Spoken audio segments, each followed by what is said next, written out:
Only that time. Otherwise it's not used. Allah describes the heart as becoming hard. Becoming hard. Why? Because Allah says that the people became like the people of the book. What does that mean? They read the book. They recite the book. But they have no clue what's in it. They have no clue what's in it. They don't care. They don't come to it to soften their heart. They don't come to it to talk to Allah. They don't have with it what they should have. لا ينتفعون منهما من شيء. The Rasul says sallallahu alayhi wasallam. These people of the book benefit nothing from it. بأيديهم التوراة والإنجيل. They have Tawrat and Injil in their hands. They don't benefit from it. The Muslim will become like this. The Muslim will come to the Imam and say, Imam Sahib, I have a fever. Which surah should I recite? Imam Sahib, I have my daughter's getting married. Which surah should we play the recitation of after the DJ is done? Which surah should we recite? Then they'll come, they'll say, hey listen, what dua should I make from the Qur'an if I'm looking for a job? This is all Qur'an is for you? This is all it is for you? You're looking for barakah in this thing or that thing or the other thing because Qur'an came to give barakah to your parties, to your ceremonies. That's why Qur'an came, so it can bless your ceremonies. The Qur'an did not come to change you. The Qur'an did not come to give you advice, to change you, to make you a different person, to earn your money differently. It didn't come for that. It just came so you hire some guy at your wedding, and he comes and recites Qur'an and women put napkins on their heads. That's why Qur'an came? That's what Qur'an is to you? Or Qur'an came so you can have decorated large ayat in your home? Big giant Surah Al-Asr inside your house next to the big screen TV? That's why it came? Qur'an came so you can hang in the rear view mirror? Ayatul Kursi, because you don't have dual side airbags? That's why it came? What have we done with this Qur'an? What have we turned it into? This is a serious matter, folks. We're wrapping this book up and we're printing it in silk and we're having art exhibits with it. Allah gave us this message. People like spilled blood to change their lives according to this book. And now it's become a book that is just ceremonial. It breaks your heart. It just breaks your heart. We celebrate. I'm not blaming anyone. I'm not talking about your community. Do not say I was talking about your community. Listen to what I'm saying. We celebrate children memorizing the Qur'an. We celebrate it. And yet we don't cry when those children become adults and they still don't know what they're reciting. They still don't know what they're reciting. But we celebrate it every year.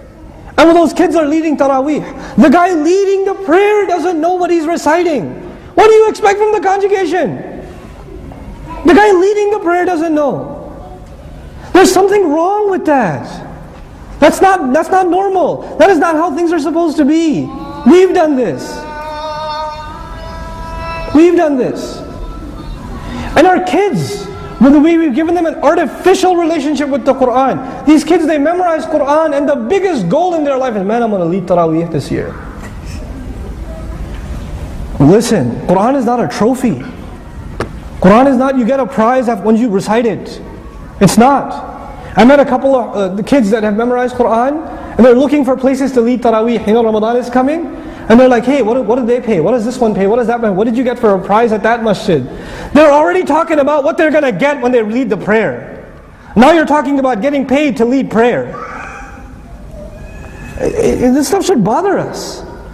This is what we've done with Qur'an. We've done this. Nobody else came and did this to us. Don't blame the government. Don't blame the corrupt, this or that. We've done this with Allah's book. You don't think Allah will ask us about that?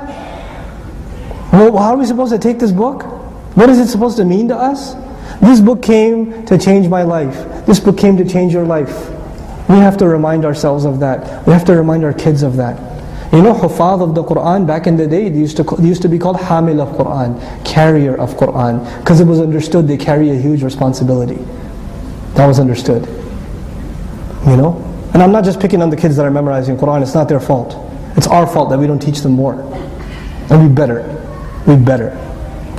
It's our fault we don't teach our community. It's our fault. I want to leave you with this. When I was in college, and I started learning Arabic, and then I started reading Qur'an, and I heard dars of Qur'an for the first time, I was very angry. I was angry. I was angry at the Ummah. How did they rob me? And I'm 18 years of age, born a Muslim. How did I never know what the Qur'an is? How come they never told me? How come they just expected I would just figure it out myself?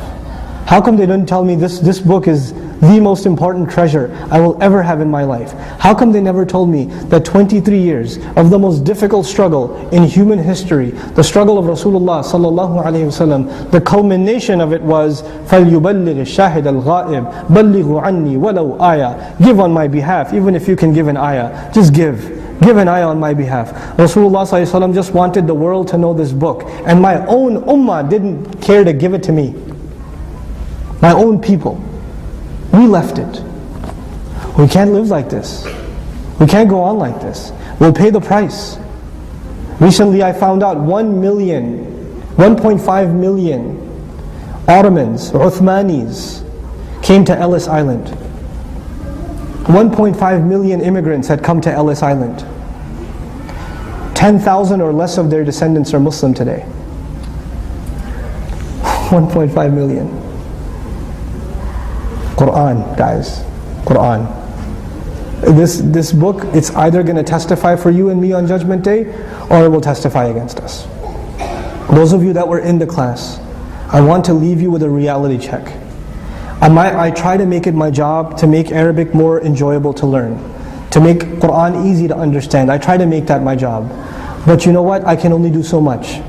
This has to be a responsibility the ummah carries, every family carries. We gotta know our book, guys. Whatever Qur'an you've memorized, at least study that tafsir. At least request the imam to do tafsir of those surahs that you've already memorized. If you've already memorized the surahs from Juz Amma, just take advantage of our podcasts, free downloads. The only thing it will cost you is your time. At least learn what Allah is saying in those surahs.